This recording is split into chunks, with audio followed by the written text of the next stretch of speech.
serie, en algún trabajo de ficción, no. Ha ocurrido en una calle de Lima, una mujer que tras ser impactada por un bus, el vehículo en el que estaba circulando, simplemente agarró un bate de béisbol y destrozó las lunas del bus. Claro, un arranque de ira. Y lo que vemos en las calles, lamentablemente, es una suerte de violencia colectiva que se observa, por ejemplo, en los semáforos, cuando los conductores se mandan a rodar unos a otros, si hay demasiada congestión, además de otros síntomas que hablan de una sociedad bastante violenta como la que vivimos actualmente en nuestro país y especialmente en Lima. Vamos a conversarlo con Jorge Yamamoto, psicólogo social. Bienvenido, Jorge, a RPP. Muchas gracias. Buenas noches. Es una violencia que se observa en calles, en plazas y que se manifiesta en estos casos, por ejemplo. Pero, ¿qué está pasando? ¿Por qué hemos llegado a estos extremos de ira descontrolada? Sí, primero podríamos analizar cómo funciona la violencia. Por favor. En primer lugar, hay una condición del medio que genera una idea violenta o agresiva. Por ejemplo, debe haber habido algún tipo de roce y de, digamos, displicencia del chofer del ómnibus que genera este desgraciado no se va a salir con la suya. Entonces comienza con ese pensamiento hostil. Luego hay un pequeño momento en el cual uno calcula, pero es muy pequeño porque las áreas del cerebro que controlan la agresión violenta son grandes autopistas, pero las que regulan la violencia son pequeñas veredas. Entonces, si no se genera una suerte de evaluación rápida de que eso no es conveniente, entonces rápidamente se pasa al acto violento. Pero lo que ocurre luego va a quedar registrado en la memoria. Entonces, si es que la persona hace un acto violento y lo aplauden, se sale con la suya, resuelve su problema, la próxima oportunidad que ocurra lo mismo va a aumentar ese acto violento.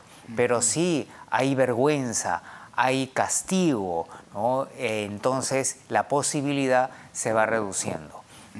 Paralelamente tenemos factores sociales, ¿no? Por ejemplo, luego de la segunda mitad de la pandemia se empezaron a disparar los índices de la ansiedad y de la depresión. Y una de las características de la depresión, contrariamente a lo intuitivo, que uno está más bajo, sin energía, es que uno está más irritable y más violento. A ver, ahí nos podemos detener un poco, Jorge, porque mucha gente relaciona un carácter depresivo con una suerte de apagón emocional, ¿no? Un bajón, si se quiere. Pero ese bajón puede esconder también ira, cólera, una reacción extrema. El cerebro se pone en un modo un poco más primitivo. Dejamos de reflexionar, de analizar las cosas que nos resultan más convenientes para activar nuestros módulos más primitivos y uno de ellos es el tema de la violencia. Actuamos instintivamente entonces, por ahí puede ir la cosa. Más instintivamente, porque hasta en nuestros momentos más racionales, como a la hora de ir a votar, somos bien instintivos. Claro. Y entonces, ¿qué se puede hacer, no? Porque estamos hablando de una suerte de situación colectiva. Y ya lo habían advertido, porque justamente después de la pandemia los problemas de salud mental como que se han incrementado.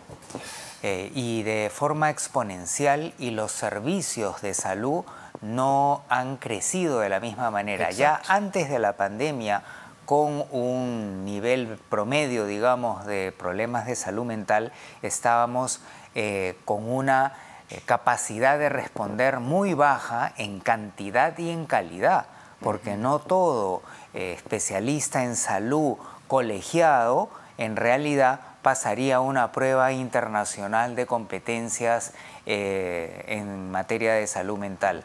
Pero ahora que ha subido exponencialmente, la respuesta no ha mejorado. Entonces debe ser una política pública el poner como agenda crítica la salud mental. Y ahora, ¿los peruanos somos violentos por naturaleza, Jorge? ¿Somos violentos así? Si nosotros vemos las noticias, podríamos deducir eso, pero es una muestra no representativa y además ahora aumenta la noticia porque cada ciudadano es un camarógrafo con su celular. Más el tema de las redes sociales, que ahora es muy fácil subir y que termine más temprano que tarde en un noticiero. Y esto ha sucedido precisamente de esa manera, ¿no? Con un celular se ha grabado la escena, se ha subido a redes sociales y claro, explotó el tema. Exactamente. Pero si analizamos las estadísticas, tanto de asesinato como de crimen violento, el Perú está en un tercio inferior superior de la región. Por ejemplo, la estadística aproximadamente, porque depende cómo se promedian los años, es de 7.9 episodios violentos por cada 100.000 habitantes, mientras que en Honduras están por los 32, 38 casos por cada 100.000 habitantes. O sea, estadísticamente no somos tan violentos como país a nivel general. Comparado, estadísticamente al menos. Con Colombia, con Honduras, con Brasil, no somos tan violentos. ¿Y por qué se tiene esta idea de que el peruano es tan violento? Y tenemos, por ejemplo, y esto no escapa a nuestra realidad de agresividad, los casos de violencia de género, de maltrato familiar o hasta de feminicidios que han crecido también. Sí, de nuevo, si miramos las estadísticas internacionales, el Perú no está ni en la media, sino está en el tercio inferior de estos casos. Pero esto no quiere decir que no debamos ocuparnos de él y que sea una prioridad, porque como bien dice el dicho, ni una menos, una ya es suficiente para que sea un problema, pero sí es importante verlo en perspectiva, porque hay mucha gente que dice Perú, país feminicida, Perú, país de violadores, y estadísticamente no ese es el caso. Pero sí, lo que es importante tener en cuenta es que más allá de las comparaciones, la calle está bien peligrosa, ¿no? Y dicho coloquialmente, la gente cada vez está más locaza y hay que cuidarnos, interna y externamente. Internamente porque nos va afectando toda esta situación, el ver los noticieros que tienen que cumplir con su trabajo, pero ver mucho noticiero nos pone de nuevo en modo de alerta, y en modo alerta reaccionamos más, vamos con la pata levantada y puede ser que amplifiquemos algo que nos pasa alrededor y sin querer nos veamos involucrados en un acto violento. Entonces, racionalmente hay que tener mucho cuidado, no hay que subestimar la reacción violenta de los otros, pero tampoco debemos de sobrereaccionar. ¿Y qué podemos hacer entonces para controlar un poquito eso que se nos viene a veces de manera abrumadora, ¿no? Una suerte de marea continua de violencia que la vemos en las calles, lo he dicho, en los semáforos, por ejemplo, conductores que se mandan a rodar, que mandan a rodar al policía, en fin, ¿qué podemos hacer para no caer en esa espiral de violencia? Sí, el cerebro tiene un modo que se llama modo por defecto, ¿no? Que es el piloto automático. Y ese piloto automático es el cerebro primitivo, el peligroso, ¿no? Y funciona la mayor parte del tiempo.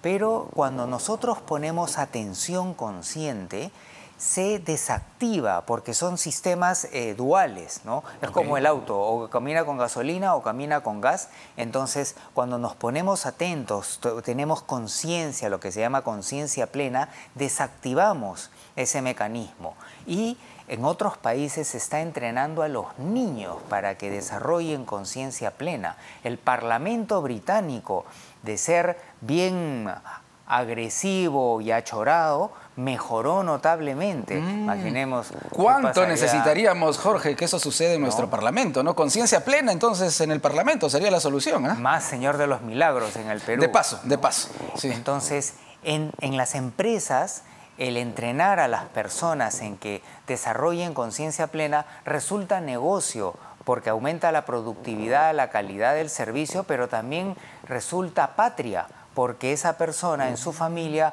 va a fomentar eso. ¿Y qué pasa si no son 10 gatos o 3 empresas, sino es todo un conjunto? En la calle se va a ver reflejado. Entonces, esa es otra política nacional, porque también previene una enorme cantidad de problemas de salud mental. Y debemos de actuar a nivel de prevención, además de intervención y acción. Y lo bueno es que es relativamente fácil de ser entrenado y ser difundido. Programas gratuitos de conciencia plena en redes para que no solamente haya cochinada en TikTok, sino cosas educativas. Es algo de un presupuesto muy acotado, Claro, y que bien claro. llevado puede hacer un gran bien. ¿Y por qué todavía en el país, Jorge, no tomamos conciencia plena de la importancia de la salud mental, ¿no? No hay psicólogos en todos los colegios. Claro, tengo entendido que el número no alcanzaría en este momento tampoco, pero como que la salud mental continúa relegada todavía. Incluso no hay una estrategia clara desde el MINSA. Al menos es la impresión que uno tiene.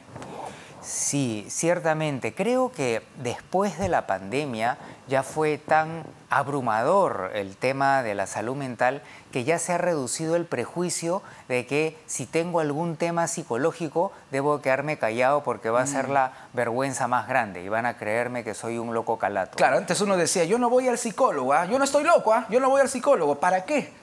Pero ahora también hay personalidades, empezando desde artistas, el mismo Alejandro Sanz lo acaba de publicar en sus redes sociales, que ellos mismos confiesan sus problemas de salud mental y sirven para que otros puedan también sentirse identificados. Así es. Y el segundo tema es que si alguien ya toma conciencia y quiere mejorar, hay que derivarlo a un buen especialista.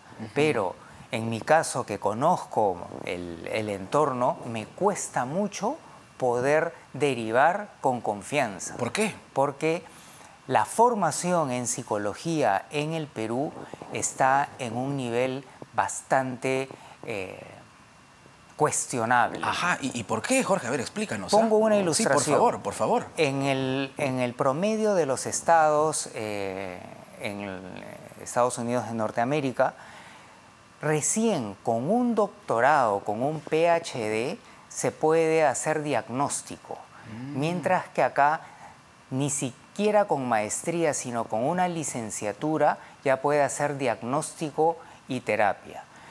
Pasa la evaluación de su tesis y su grado y con esa licenciatura ya obtiene también la colegiatura, mientras que, de nuevo, en el caso de los Estados Unidos, que es representativo de países desarrollados, claro, va a tener que pasar, después de aprobar todos los cursos, un examen muy riguroso a nivel estatal y un examen muy riguroso a nivel nacional. Y es más, muchos con el doctorado, no con el PhD, no pueden ejercer, sino tienen que hacer un postdoctorado. Y además, cosa que es muy importante, hay procedimientos estandarizados, ¿no?, que hablan de la psicología. Pero en muchos países de América Latina, y el Perú no es la excepción, todavía persisten, digamos, líneas teóricas psicológicas y que no todas de ellas han actualizado sus métodos para comprobar con ciencia y con evidencia que funcionan. Por ejemplo, para un mismo tema, una teoría psicológica puede señalar que se requieren 6 años, mientras que otro, con más evidencia científica, 6 semanas.